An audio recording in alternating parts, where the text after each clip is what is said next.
सो आज की इस वीडियो में हम पढ़ने वाले हैं ट्रांसफ़र स्टेटमेंट्स को। हमने इससे पहले दो टाइप्स ऑफ स्टेटमेंट्स को पढ़ लिया है। सबसे पहले हमने पढ़ा था कंडीशनल स्टेटमेंट्स, उसके बाद जो हमने कवर किया था वो किया था इटरेटिव स्टेटमेंट्स। उसके अंदर हमने बेसिकली दो चीज़ें कवर की थी, हमने तीन चीज़ें कवर की थी। एक तो था हमारा फॉर लूप, फिर वाइल लूप, और हमने नेस्टेड लूप को भी उसके अंदर कवर किया था। ट्रांसफ़र स्टेटमेंट के अंदर जो हम सबसे पहली चीज़ कवर करने वाले हैं वो कवर करने वाले हैं ब्रेक। तो हम समझेंगे सबसे पहले कि ब्रेक का यूज़ कहाँ किया जाता है। तो देखिए, जब भी आप एक इटरेटिव स्टेटमेंट चला रहे हैं, यानी कि एक लूप चला रहे हैं, तो लूप के अंदर आप किसी स्पेसिफिक कंडीशन पे रुकना चाहते हैं। रुकना इन द सेंस आप उसको टर्मिनेट करना चाहते हैं, उस लूप को वहीं पे रोकना चाहते हैं, तो आप यूज़ करते हैं ब्रेक का। तो वहाँ पर ब्रेक स्टेटमेंट्स यूज़ की जाती हैं। इसको एक मैं आपको एग्जाम्पल के थ्रू समझाऊंगा तो आपके लिए समझना काफ़ी ज़्यादा ईजी हो जाएगा। तो चलिए हम एक एग्जाम्पल बनाने की कोशिश करते हैं। सबसे पहले मैं अपने शेल को कर देता हूँ क्लीन। ठीक है, आ गया है। यहाँ आप प्रोग्राम को देख सकते हैं काफ़ी ईजिली। मैं करूँगा क्या, मैं कुछ नहीं करने वाला, बहुत सिंपल सा एक फॉर लूप लेके। ओके, मैं शेल वाली साइड में हूँ तो मैं इस साइड आ जाता हूँ। तो मैंने क्या किया, मैंने एक फॉर लूप बनाया फॉर आई इन रेंज। मैं इसको 10 तक, इस फॉर लूप को मैं 10 तक चलाना चाहता हूँ। नॉर्मली ये 10 तक चलेगा, ठीक है।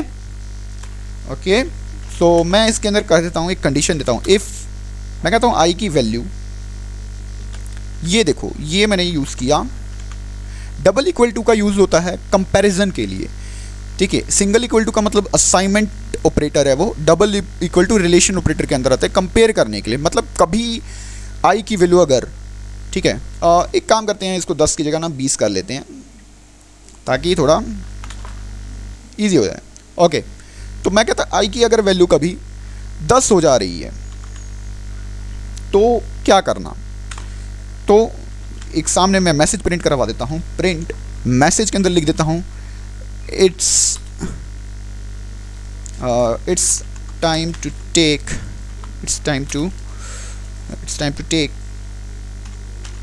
ब्रेक। ठीक है, मैं यहाँ पर मैसेज प्रिंट करा दूंगा, it's time to take break. ठीक है, और उसके बाद हम यहाँ एक ब्रेक स्टेटमेंट लगा देते हैं, BREAK। क्लियर है। और मैं आपके लिए यहाँ क्या करता हूँ, इस जगह पे मैं आई को भी प्रिंट करवाता चलता हूँ कि ये भी काउंटिंग भी हमें पता रहे हर बार कि कितनी काउंटिंग हुई है। ठीक है, उसके बाद जैसे ही ये ब्रेक हो जाएगा तो बाहर भी हम एक मैसेज प्रिंट करवा देते हैं कि हमें पता लगे कि हाँ, बाहर एग्जीक्यूशन, ब्रेक होने के बाद हमारी बाहर की एग्जीक्यूशन फॉलो होना शुरू हो गई है। तो यहाँ पर मैं बाहर प्रिंट करवा देता हूँ आउटसाइड द लूप। समझ जाना आप, ठीक है, आउटसाइड द लूप। लॉजिक पूरा क्लियर हो चुका है। अब देखो होगा क्या, होगा ये लूप चलेगी, आई के अंदर पहले वैल्यू 1 आई, 1 प्रिंट हुआ। ये चीज़ नहीं प्रिंट होगी क्योंकि ये एक स्पेसिफिक कंडीशन पे प्रिंट होने वाली है। ठीक है, दूसरा आई के अंदर 2 आया, 2 प्रिंट हुआ। ऐसे करते करते करते आई के अंदर कभी 10 आएगा। जब आई के अंदर 10 आएगा तब ये वाला पार्ट प्रिंट होगा। आई के अंदर ये चीज़ तो प्रिंट 10 होगी ही, 10 के बाद ये वाला पार्ट प्रिंट होगा और वहीं पे स्टेटमेंट ब्रेक हो जाएगी। उसके आगे स्टेटमेंट नहीं रन करेगी और ये लास्ट में फाइनली रन कर जाएगा जो कि लूप के आउटसाइड है। तो देखते हैं, तो आप देख सकते हैं 0 से लेके ये 10 तक प्रिंट हुआ। मैं छोटा कर लेता हूँ स्क्रीन को। ठीक है, तो 0 से लेके ये 10 तक प्रिंट हुआ, यहाँ से लेके यहाँ तक ये प्रिंट हुआ। इस टाइम टू टेक ब्रेक, फिर उसके बाद इसने बोल दिया कि इस time to take break outside the loop जो हमारे हैं। तो ये हमारा बेसिकली ट्रांसफ़र स्टेटमेंट का पहला पार्ट, जिसको हम कह रहे हैं ब्रेक स्टेटमेंट, ऐसे काम करता है। जैसे ही इसकी ये कंडीशन ट्रू होगी वो लूप की एग्जीक्यूशन को, यानी कि लूप जो चल रही है उसको रोक देगा और आपको लूप के बाहर फेंक देगा। और लूप के बाहर अगर आपकी स्टेटमेंट्स होंगी तो वो एग्जीक्यूट होना शुरू होंगी, अगर नहीं होंगी तो आपकी लूप वहीं पे ख़त्म हो जाने वाली है। आगे चलिए हम अगले चीज़ को कवर करते हैं। अच्छा, एक छोटी सी बात कर लेता हूँ, हम इसका यूज़ कहाँ करेंगे। मान लीजिए आप कोई सॉफ्टवेयर बना रहे हैं या कोई भी चीज़ बना रहे हैं जिसके अंदर कोई एज क्राइटेरिया है। ठीक है, तो आप चाहते हैं उस एज क्राइटेरिया जो अगर कोई रेंज है आपने देखे रखी कि इस स्पेसिफिक रेंज के लोग ही इस चीज़ को यूज़ कर सकते हैं, और अगर कोई इस स्पेसिफिक रेंज के बाहर आ रहा है या इस स्पेसिफिक रेंज से छोटा आ रहा है तो ऑटोमेटिकली आपकी लूप ब्रेक कर जानी चाहिए। तो उस जगह पे एक यूजिबिलिटी इसकी मैं मतलब रफ आइडिया दे रहा हूँ, यूजिबिलिटी हो सकती है। आगे इसकी यूजिबिलिटी तो बहुत जगह आती है। कंडीशन आने पे किसी लूप के अंदर उस लूप का ब्रेक करना बेसिक सबसे ज़्यादा जो इसका यूज़ तो यही है, जो इसकी स्टेटमेंट की डेफिनेशन ही बोलती है। आगे हम आ जाते हैं अपने कंटिन्यू स्टेटमेंट पे। देखो कंटिन्यू का यूज़ कब किया जाता है, जब हम किसी स्पेसिफिक स्टेटमेंट को स्किप करना चाहते हैं, ठीक है, तो हम कंटिन्यू का यूज़ करते हैं। फॉर इसी एग्जांपल के अंदर मैं काम करता हूँ। अब मैं ना इस चीज़ को अपने जो है प्रिंट को 1 सेकंड के लिए नीचे ले आता हूँ, ठीक है। देखो मैंने बोला क्या, मैंने बोला जब आई की वैल्यू, ब्रेक को हटा देते हैं, हम ब्रेक को हटा देते हैं, यहाँ हम यूज़ कर लेते हैं और ये मैं इसकी बॉडी के अंदर ले आता हूँ, ठीक है। देखने में ऐसा लग रहा है और ये भी नहीं आएगा क्योंकि हम ब्रेक स्टेटमेंट को हटा चुके हैं।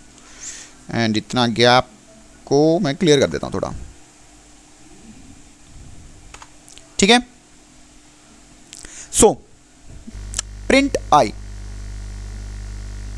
अब देखो इसके बाद मैं लगा देता हूँ, प्रिंट आई करने से पहले यहाँ पर लगा देता हूँ मैं 1 सेकेंड, मेरे शायद ना ये एक्चुअल में यहाँ आना चाहिए इसकी बॉडी के अंदर, ठीक है। तो अगर एरर आएगा तो हम चलो चेकआउट कर लेंगे, उससे में कोई प्रॉब्लम नहीं है, ठीक है। तो हम यहाँ पर लगा देते हैं एक क्लियर, मैं क्लियर ही कर लेता हूँ, ओके। सो यहाँ से हम आ गए क्लियर। तो हम यहाँ पर लगाते हैं अपने लॉजिक को हमने लगा दिया, आई की वैल्यू जैसे ही 10 होगी मैं कहता हूँ कंटिन्यू, ठीक है। तो मैंने कंटिन्यू स्टेटमेंट का यूज़ कर लिया और उसके बाद मैं कहता हूँ कि कर देना तुम प्रिंट आई, क्लियर है। होगा क्या, जैसे ही आई की वैल्यू 10 होगी ये उसको स्किप करके लूप नॉर्मल चलेगी, 1 प्रिंट होगा, 2 प्रिंट होगा, 3 प्रिंट होगा। जैसे ही ये वाली कंडीशन अचीव हुई आई इज इक्वल टू 10, वो चीज़ प्रिंट नहीं होगी और उसके आगे का पार्ट तो जो नॉर्मली आउटसाइड द लूप है वो प्रिंट होगा ही होगा। देख लेते हैं, ठीक है। तो यहाँ आप देख सकते हैं आंसर जहाँ आप देख रहे होंगे ये आउटसाइड द लूप चल रहा है। देखो 0 से लेके ये गया है, आई की वैल्यू देखो कभी भी 10 नहीं हुई, 9 के बाद सीधा 11 हो गई, मतलब वो स्पेसिफिक पार्ट जो था वहाँ पर स्किप कर दिया गया।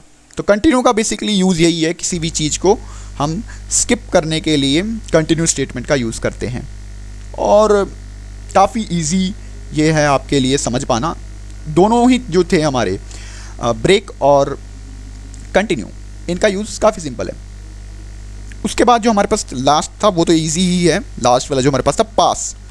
देखो पास एक कीवर्ड है पाइथन के अंदर, जो कि पास कीवर्ड जो है हम पास स्टेटमेंट बनाने के लिए यूज़ करते हैं। मान लीजिए कि इफ़ एनी ब्लॉक जो है उसको रिक्वायर्ड है, अभी उसके ऊपर काम नहीं हुआ है, ठीक है। इसकी स्टेटमेंट क्या कहती है, in our programming systematically if a block is required which won't do anything then we can define the empty box, जिसे हम पास से डिफाइन आउट करेंगे, ठीक है। तो अभी शायद आपको डेफिनेशन ना पता लग रहा हो, बट मैं इसको एक एग्जाम्पल के थ्रू समझाने की कोशिश करूँगा तो आपके लिए ईजी हो जाएगा। फॉर एग्जाम्पल एक मैं फॉर लूप लेता हूँ, फॉर आई इन रेंज, ठीक है, 100 तक चलाऊँ या चलो इसको हम 20 तक चला देते हैं, ठीक है। और हमने इसके नीचे बॉडी के अंदर आए, मैं कहता I if I is equal to 10 हो जाए, 10 ठीक है, हाँ आई इज इक्वल टू 10 हो जाए। इसकी बॉडी के अंदर मैं प्रिंट आई करवा देता हूँ, तो तुम आई को प्रिंट करते चलना, क्लियर है। एल एस हम क्या करते हैं, इफ़ के साथ इसको करते हैं एल एस, ये हमेशा इफ़ के साथ ही आता है। इसकी बॉडी के अंदर खाली कर देते हैं, अभी हमने कुछ इसके अंदर रखा नहीं है तो हमने पास कर दिया, ठीक है। अभी मैं चाहता नहीं, मेरे को याद नहीं है या मैं अभी मेरे को लॉजिक ही नहीं पता कि मैंने प्रोग्रामर से पूछा सीनियर से कि इस एल एस के अंदर अभी क्या आएगा, तो उसने मेरे को बताया नहीं है, तो मैंने अभी फ़िलहाल के लिए एजुकेशन के लिए इसके अंदर पास के अंदर पास रख दिया। तो नॉर्मल वर्किंग होगी आपके सामने। तो जैसे ये देख सकते हैं आप, प्रिंट 10 हुआ आपका, जैसे ही आई 10 हुआ वो प्रिंट करता गया है। ठीक है, सो इस तरीके से हम आप कह सकते हैं पास को यूज़ करते हैं। तो ये बेसिक सा तरीका है पास को यूज़ करने का। तो आपको तीनों चीज़ें हमने कवर करा दी हैं ट्रांसफ़र स्टेटमेंट के अंदर। सबसे पहले जो मैंने कवर कराया था ट्रांसफ़र स्टेटमेंट के अंदर वो था अपना ब्रेक, फिर उसके बाद कंटिन्यू, और जो हमारा लास्ट है वो है पास। पास का जो बेसिक यूज़ है वो कॉमनली इम्पीडेंस स्टेटमेंट की तरह ही किया जाता है। आगे हम जो कवर करने वाले हैं वो हम कवर करेंगे अपने नए टॉपिक के ऊपर, स्ट्रिंग डेटा टाइप के ऊपर। मतलब अब डिटेल में हम स्ट्रिंग को समझने वाले हैं।